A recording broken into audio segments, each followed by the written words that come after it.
ఛత్తీస్గఢ్ లో సల్వా జుడుం పేరిట ప్రజల్ని చంపుకునేలాగా చేయడం రాజ్యాంగ వ్యతిరేకమంటూ సుప్రీంకోర్టు ఇచ్చిన తీర్పును కేంద్ర హోంమంత్రి అమిత్ షా చదివే ఉంటే తనపై నక్సల్స్ మద్దతుదారు అన్న ఆరోపణలు చేసి ఉండేవారు కాదేమోనని జస్టిస్ సుదర్శన్ రెడ్డి అభిప్రాయపడ్డారు. ఆ 40 పేజీల తీర్పు వ్యక్తిగతంగా తనది కాదని సుప్రీంకోర్టుదని, తనతో పాటు బెంచ్ లో మరో న్యాయమూర్తి జస్టిస్ ఎస్ఎస్ నిజార్ కూడా ఉన్నారని గుర్తు చేశారు.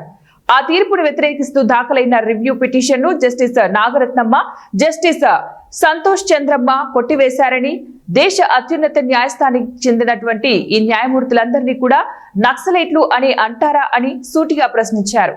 వాస్తవానికి సుప్రీంకోర్టు తీర్పుపై బయట చర్చించడం గౌరవం కాదని హితవు పలికారు.